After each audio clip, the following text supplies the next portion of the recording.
आपका किया गया भजन, आपका किया गया मंत्र जाप, जब आप करने के लिए बैठें, उपास करें, मंत्र जाप करें, कीर्तन करें, तो आप जब जप करने या कीर्तन करने या मंत्र जाप करने या उपास करने के लिए जब तैयार हों और आगे बढ़ें, उपवास करते समय, तप साधना करते समय कोई परिवार का व्यक्ति आकर यदि आपका हाथ पकड़कर उठा दे या आपको अपशब्द कहे, तो ये श्रेष्ठता नहीं हो। आप करो पशुपति व्रत, आप करो सोमवार के व्रत, पर निवेदन है कि व्रत करते समय, व्रत के पहले आपके परिवार वालों को, आपकी पति को, माता पिता को, परिवारजन को यह बात बता दी जाए कि हम ये व्रत कर रहे हैं। क्यों? उसका कारण केवल इतना सा है कि जब हम ये परिवार वालों को बता देंगे कि हम व्रत कर रहे हैं, तो आपके व्रत में कोई टोकने वाला नहीं रहेगा, आपके व्रत को कोई रोकने वाला नहीं रहेगा, और आप निष्कपट भाव से भगवान की अविरल भक्ति को धारण कर सकते हो। निष्कपट भाव से भगवान के भजन को धारण कर सकते। इतना सुंदर वर्णन किया गया है महामृत्युंजय मंत्र का। यदि हम किसी ब्राह्मण से अनुष्ठान करवा रहे हैं, महामृत्युंजय मंत्र का यदि हम किसी ब्राह्मण से अनुष्ठान करवा रहे हैं, शिव महापुराण की कथा कहती है, अनुष्ठान पत्नी करवा रही है या पति करवा रहा है, सास करवा रही है या ससुर करवा रहा है, घर का जेठ करवा रहा है या जेठानी करवा रही है। शिव महापुराण की कथा कहती है, जितने लोग आपके घर में रह रहे हैं, जितने लोगों के साथ आप 24 घंटे घर के अंदर रह रहे हैं, जब हम पशुपति व्रत करें या महामृत्युंजय का अनुष्ठान किसी ब्राह्मण से करवा रहे हैं या मंदिर में हम अनुष्ठान करवा रहे हैं, तो भी हमारे चित्तवृत्ति से हमारे परिवार वालों को ये मालूम होना चाहिए कि मैंने उन ब्राह्मण के द्वारा अपने परिवार के हित के लिए, अपने बुजुर्ग के हित के लिए, अपने घर के हित के लिए मैंने महामृत्युंजय का अनुष्ठान करवाया है। उसका पुण्य 4 गुना बढ़ता है, जिससे घर के लोगों में कोई विस्मयता उत्पन्न ना हो।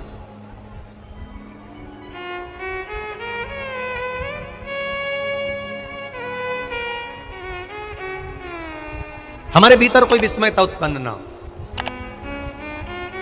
हमारे मन के भीतर कोई भेदभाव उत्पन्न ना हो। और हम तो यहां तक कहेंगे, आप अगर शंकर जी के मंदिर में जा रहे हो, 1 लोटा जल चढ़ा रहे हो, शंकर जी के मंदिर में पहुंचकर 1 लोटा जल समर्पित कर रहे हो, तो भी आपके घर के लोगों को मालूम होना चाहिए कि ये पास वाले शिव मंदिर में गई है, मेरे पास के मंदिर में मेरा घर का बच्चा शंकर जी को जल चढ़ाने गया है, मेरा पति पास के मंदिर में शंकर भगवान को जल समर्पित करने के लिए गया है। ये घर के लोगों को ज्ञात होना चाहिए।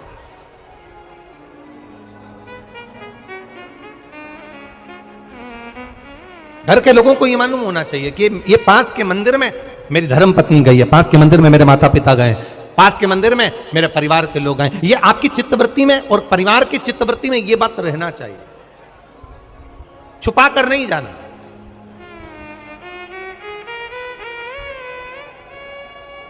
छुपा कर भगवान के मंदिर में नहीं जाना, छुपा कर पशुपति व्रत नहीं करना। महाराज, शिव महापुराण की कथा वर्णन करती है कि आप भगवान का अगर कोई व्रत, कोई साधना, कोई नियम ले रहे हो, माना आपने कोई व्रत करा, कोई करी, पर घर के लोगों को वो ज्ञात होना चाहिए कि ये मंदिर तक जा रही है, ये पशुपति व्रत कर रही है, आराधना कर रही है। आज माता पार्वती जी ने शिव जी के सम्मुख में ये बात कह दी कि मैं एकांत में जाकर भगवान का तप करना चाहती हूं और एकांत में बैठकर तप करना चाहती हूं, और उस तप का जो पुण्य है वो आपको देना चाहती हूं। शंकर भगवान ने तुरंत माता पार्वती जी से कहा, सुनो जगत जननी, सुनो जगदम्बा, सुनो पार्वती, आप तप करो, मना नहीं है, आप साधना करो, मना नहीं है, आप आराधना करो, मना नहीं है, और आप सोचो कि आपकी करी गई तप साधना का पुण्य आप मुझे दे दो, तो भगवान तुरंत कहते हैं, पार्वती जी मुझे आपके तप साधना का पुण्य नहीं चाहिए, आप अपना पुण्य अपने पास में रखो, हमें आपका पुण्य नहीं चाहिए। अभी तक जितनी शिव महापुराण की कथा हुई, उस कथा में आज तक ये बात नहीं निकली जो आज आप लोगों के बीच में इस भोपाल नरेला विधानसभा में जो कथा चल रही है, इसमें ये कहना चाह रहे हैं। बड़ा ध्यान लगाकर सुनना। आप अगर 5 महीने तक, 6 महीने तक, 3 महीने तक, 2 महीने तक, 15 दिन, 20 दिन, 1 महीना, 1 साल, 2 साल, 8 साल, 4 साल अगर आपने शंकर भगवान को जल चढ़ाया है, तो शिव महापुराण की कथा यहाँ तक कहती है कि आपके घर में अगर कोई व्यक्ति बहुत दयनीय स्थिति में पड़ा हुआ है, हॉस्पिटल में पड़ा हुआ है, कोई तकलीफ में पड़ा हुआ है, कोई कष्ट में पड़ा हुआ है, तो आप जब भगवान शिव को जल समर्पित करो तो बाबा से ये विनती कर कर भी जल समर्पित कर सकते हो कि मेरे परिवार का एक व्यक्ति, उसका ये साथ में ये हो गया और वो हॉस्पिटल में पड़ा, उसका नाम ये है, गोत्र ये है। बाबा, हमने जो तप साधना करी है, हमने जो इतने महीने तक आपको जल समर्पित करा है, हमने जो बेलपत्र समर्पित करी है, मेरे बाबा आज स्वीकार करना। और जो हॉस्पिटल में पड़ा है, जो कर्जे में लदालूम पड़ा है, जो तकलीफ भोग रहा है, ऐसी कृपा करना बाबा कि मेरे 2 महीने जो मैंने जल चढ़ाया है, उस चढ़ाए गए जल का पुण्य मैं उसके खाते में देती हूं और उसको ठीक कर देना। यह पुण्य का भाग है।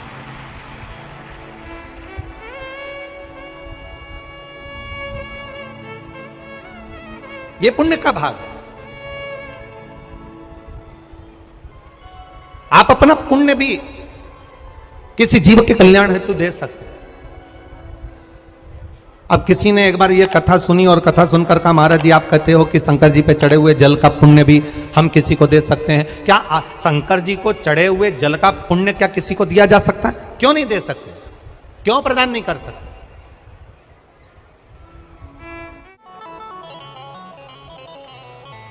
एक पुण्य का अपने भीतर एक विचार फिर करिएगा। बड़े बड़े सावधानी की कथा है। आप लोग सोचो कि यह कथा यहाँ से सुनी, यहाँ से निकाल दी, बच्ची को चीती कपड़े में झटकार दी। यहाँ कथा अगर सुनने के लिए आए हो तो थोड़ा दिल लगाकर सुनना, मन लगाकर सुनना। हो सकता है एलईडियाँ थोड़ी बंद चालू हो, मना नहीं है, पर माइक की व्यवस्था आपके पास में है तो दिल लगाकर सुनो। जहाँ मौका मिल जाए वहाँ बैठकर अपना चित्त लगाकर सुनना, क्योंकि 3 घंटे में से केवल 2.5 घंटा आपको प्राप्त होता है। बाकी का पूरा समय आप लोग यहाँ सुबह 6 बजे से रात को 3 बजे से 4 बजे से इस कथा का इंतजार करते हो। शायद दुनिया की पहली कथा होती है शिव महापुराण की कथा, जिसको लोग रात को 4-4 बजे से 3-3 बजे से जगह संभाल कर बैठकर कथा सुनते हैं। तपती हुई धूप, भयंकर गर्मी, 2 किलोमीटर दूर तक पैदल चलकर आना और बैठने के लिए इतना 8-8, 9-9 पंडाल लगाए घर पर, 9-9 पंडाल भी फुल हैं, उन पंडालों में जगह नहीं। धूप में छाता पकड़ना, चादर पकड़ना, साड़ी पकड़ना और उसको पकड़कर बैठे रहना। तपती हुई धूप में जहाँ तहाँ बैठकर कथा सुनना, ये दुनिया की पहली कथा है जिसको लोग कभी भूल नहीं पाएंगे कि इतनी धूप में भी लोग कथा सुन सकते। इतनी धूप, इतनी गर्मी, और केवल एक जगह नहीं, जहां शिव महापुराण की कथा का रसतत्व होता है वहां लोग इंतजार करते हैं 3-3 बजे तक। इसको छूटने मत देना।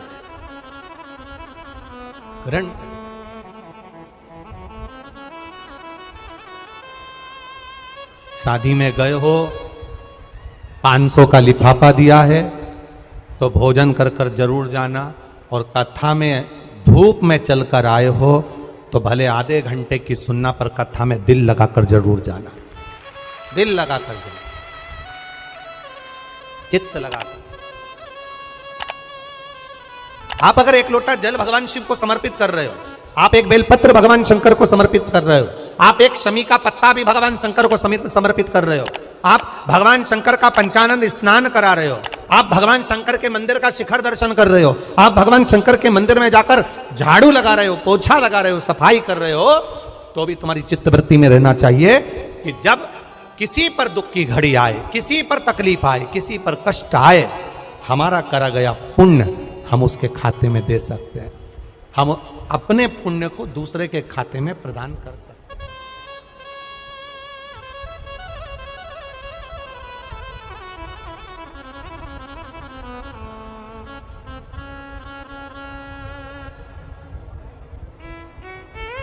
बेलपत्र जरा ध्यान देना हो, ये बेलपत्र जो होता है, इस बेलपत्र पर कभी कभी आपने देखा होगा कि कई लोग बीच वाले पत्ते पर चंदन लगा देते हैं।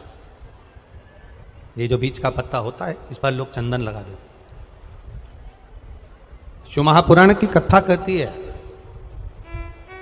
अगर भूलवश भी अनायास आपके पास बेलपत्र भी नहीं है, शिव जी का चढ़ा हुआ बेलपत्र भी अगर आपने उठा लिया और उठाकर उस बीच वाले पत्ते पर एक चावल का दाना रखकर भी आप भगवान भोलेनाथ को समर्पित कर रहे हो, तो ये समझ लेना कि तुमने महीना, 2 महीना, 4 महीना, 6 महीना, 8 महीने में, हम तो हमेशा कहते आए हैं, आज फिर कह रहे हैं, 1 महीना पूरा हो जाए जल चढ़ाते, 2 महीना पूरा हो जाए जल चढ़ाते, 3 महीना पूरा हो जाए, 4 महीने पूरे हो गए, 6 महीने पूरे हो गए, या आपका साल भर पूरा हो गया, प्रयास करा करो एक पत्ते पर एक चावल का दाना रखकर शिव जी को समर्पित करना। क्यों? जो तुमने पूर्व में जल चढ़ाया है वो चावल का दाना अक्षय, उसको अक्षत माना जाता है, अक्षय माना जाता है। मतलब तुमने अभी तक जो जल समर्पित करा है वो कभी समाप्त नहीं हो सकता, उसका पुण्य तुम्हारे खाते में चले गया, अब तुम उसको किसी को भी प्रदान कर सकते।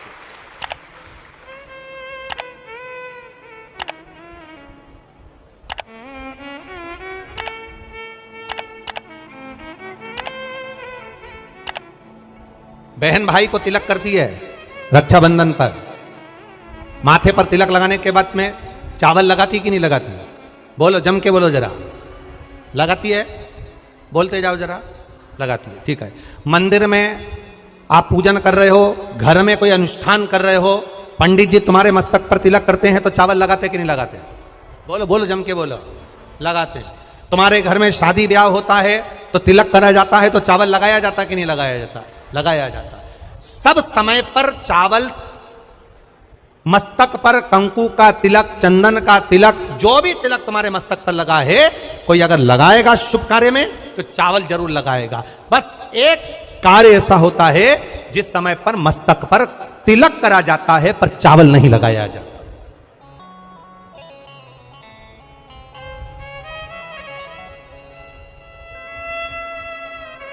एक समय ऐसा होता है जिस समय तिलक करा जाता है पर चावल नहीं लगाया जाता। चावल का मतलब है अक्षय, मतलब बार बार भगवान ऐसा मौका लाए, बार बार भगवान ऐसी कृपा करे कि तुम ऐसा अनुष्ठान करते रहो, पुण्य करते रहो, सत्कर्म करते रहो, 16 सोमवार के व्रत करते रहो, चतुर्थी के व्रत करते रहो, तुम छठ की पूजन करते रहो, तीज का व्रत करते रहो, सोमवार का व्रत करते रहो, तुम्हारे घर में हमेशा ऐसे शुभ कार्य होते रहे। केवल अक्षय, अक्षत एक जगह पर नहीं लगाया जाता। कब नहीं लगाते अक्षत को? मस्तक पर तिलक करते समय अक्षत कब नहीं लगाया जाता? केवल एक समय पर। कब? जब घर में कोई शांत हो जाता है और शांत होने के बाद जब मस्तक पर पगड़ी का क्रम होता है, उस पगड़ी के क्रम पर तिलक तो लगाया जाता है पर चावल नहीं लगाया जाता। भगवान से प्रार्थना करते हैं ये बार बार मौका मत देना, जो हो गया उसको समाप्त, ऐसा मौका बार बार ना दीजिएगा। हाँ, पगड़ी पर से उठ गए, अच्छा काम करने के लिए मंदिर जा रहे हो, स्थान छोड़ने के बाद अब तिलक लगाओ और उसमें चावल ढेर सारा लगाओ, कोई मना नहीं। पर अक्षय, उस अक्षत की महत्वता को समझना कि उसको बारंबार प्राप्ति ना हो, ऐसे कार्य की प्राप्ति ना हो, अच्छे कार्य की प्राप्ति, श्रेष्ठ कार्य की प्राप्ति, शुभ कार्य की प्राप्ति।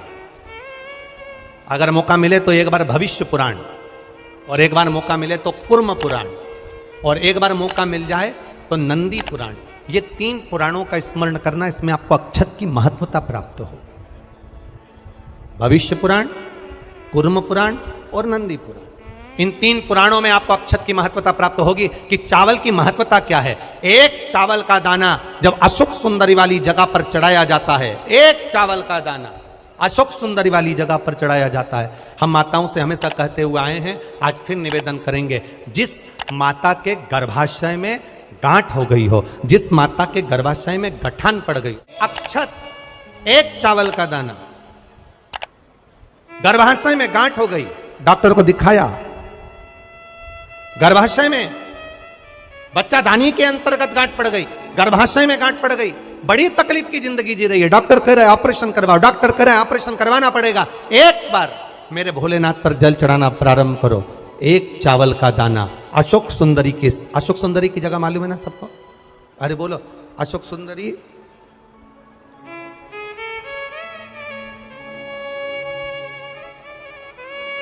जैसे ये शिवलिंग, ये जलाधारी गोल माता पार्वती जी का हस्त कमल, यहां से जो जल बहता है, इधर गणेश जी का सीधे हाथ पर स्थान, इधर कार्तिकेय जी का स्थान, बीच में मोटी सी एक लाइन होती है शिवलिंग के सामने, वो अशोक सुंदरी का स्थान। कई बार वहां सांप बना होता है, कई बार अशोक सुंदरी का स्थान बना होता है। ये शिवलिंग, पार्वती जी का हस्त कमल, गणेश जी का स्थान, षडानंद कार्तिकेय जी का स्थान, बीच में अशोक सुंदरी का स्थान, ऊपर से जो बूंद बूंद पानी गिर रहा है वो शंकर भगवान की 5 लड़कियां, जया, विषहरा, शामरीबारी, दौतली और देव, ये शंकर जी की 5 बेटियां ऊपर से जल गिरा रही। तो अशोक सुंदरी वाली जो स्थान होता है, जब आपके गर्भाशय में या शरीर में पुरुष हो, स्त्री हो, जिसके पूरे शरीर में कहीं पर भी गांठ पड़ गई हो और गल ना रही हो, एक चावल का दाना अशोक सुंदरी वाली जगह पर चढ़ाना प्रारंभ करो, शिव जी पे जल चढ़ाना प्रारंभ करो, उस जल का आचमन करना प्रारंभ करिए। आप 3 महीना, 4 महीना, 5 महीना करते रहो, उसके बाद जांच जरूर करवाना हॉस्पिटल में जाकर कि गांठ गली कि ना गली। पर विश्वास रख, भरोसो दृढ़ इन चरणन करो, श्री वल्लभ नक चंद्र छटाबिन सब जग माही अंधेरो। भरोसा मूर्ण होना चाहिए, भरोसा मूल हो। हमारा अगर विश्वास नहीं है तो फिर भगवान भी नहीं है। मानो तो मैं गंगा मां हूं, ना मानो तो बहता। आपका अगर भरोसा करता है कि मैंने जल चढ़ाया और मेरा महादेव सुनेगा, आपने सोच लिया कि मेरा महादेव सुनेगा, महादेव सुनेगा। और आपने अंदाजा लगा, कई लड़कियां जब शादी करती हैं तो पहले से गलत सोच बनाकर आती हैं कि सास तो डेंजर होती है। कईयों के मन में भाव आता है सास बुरी होती है, सास अपशब्द कहती है, सास गाली देती है। कई लोगों से सुना, जिससे मिलो उसकी सास ऐसी हो गई, कोई ने कहा हमारी सास ऐसी थी। लड़कियों ने अपनी चित्तवृत्ति में भर लिया कि सास बुरी होती है। जब चित्तवृत्ति में भर लिया कि सास बुरी होती है तो वो कितने भी अच्छे घर में चली जाए, उसको सास बुरी ही लगेगी, ये निश्चित है। और अगर आपने मन में सोच लिया कि जो किस्मत में लिखा होगा देखा जाएगा, संसार सागर में जन्म लिया है, सुख दुख चलता रहता है। अगर कोई बेकार भी मिल गया ना तो अपना स्वभाव से मैं उसको अच्छा बना लूंगी, मुझ में वो क्वालिटी है तो वो अच्छा हो जाए। आप पहले से विचार कर लीजिए। आज के जमाने में लोगों को ना तो लिखना आता है ना विचार करना आता है। एक फेसबुक पर हमको तो आशीष ने बताया, एक फेसबुक पे लिखा हुआ था, एक फेसबुक पर किसी ने लिखा था, आज पुत्र रत्न की प्राप्ति हुई, सभी मित्रों का आभार। क्या लिखा था फेसबुक पे? अरे बोलो तो जम के, आज मेरे घर पुत्र रत्न की प्राप्ति हुई, सभी मित्रों का आभार। अब मित्रों का आभार क्यों दे रहा है? पुत्र तेरा है कि मित्रों का है?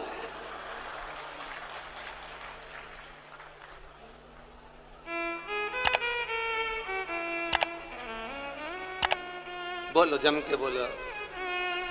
लिखना चाहिए ऐसा, पर स्मरण नहीं है, चित्तवृत्ति में नहीं आया है, ये आना चाहिए।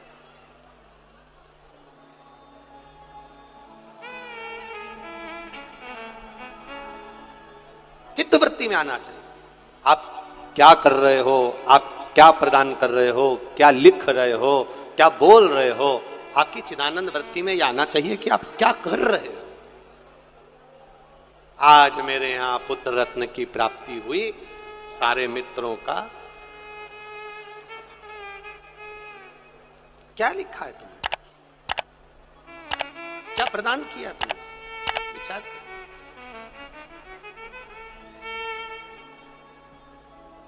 आभार किसका होना चाहिए था? आज मेरे घर पुत्र रत्न की प्राप्ति हुई। महादेव आपका आभार, आपकी कृपा, आपकी दया, आपकी करुणा, जो ये पुत्र रत्न की प्राप्ति मेरे घर में हो गई, ये आपकी करुणा से हुई, ये आपकी उदारता से हुई।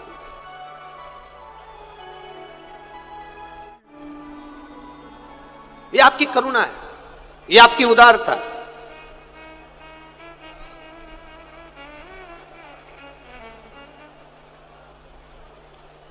ये कथा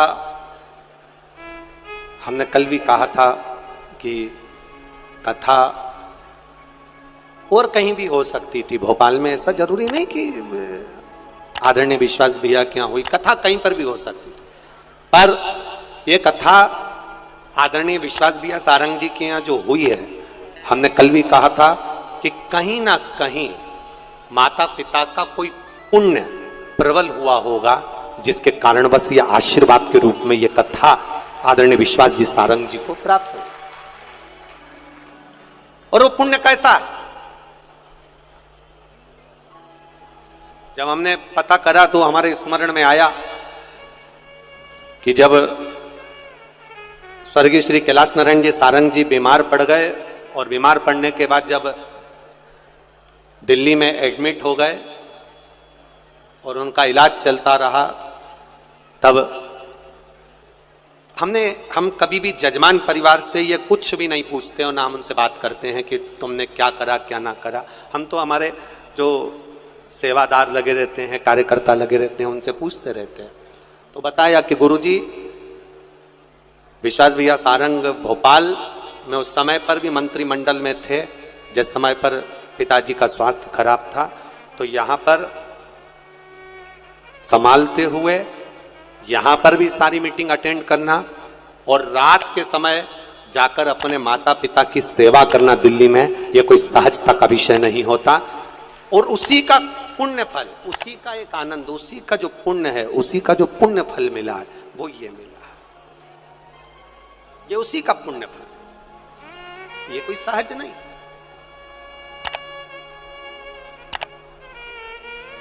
इतनी शिव महापुराण की कथा करी, पूरे भारत में करते रहते हैं, पर पहली शिव महापुराण की कथा ऐसी हुई है जिसमें रेलवे स्टेशन पर भी भक्तों को लाने के लिए बस लगाई गई।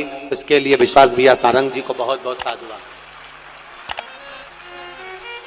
आज तक जितनी कथा हुई, उस किसी कथा में कहीं पर भी रेलवे स्टेशन से कथा स्थल तक लाने के लिए भक्तों के लिए बस नहीं लगी। पर पहली कथा ऐसी थी जिसमें भोपाल के रेलवे स्टेशन से भक्तों को यहां तक लाने के लिए बसों को निःशुल्क चलाया गया। एक बार जोरदार ताली बजा, बहुत बहुत साधुवाद, बहुत बहुत साधुवाद। कोई परेशान ना हो, आनंद से पहुंचे लोग कथा।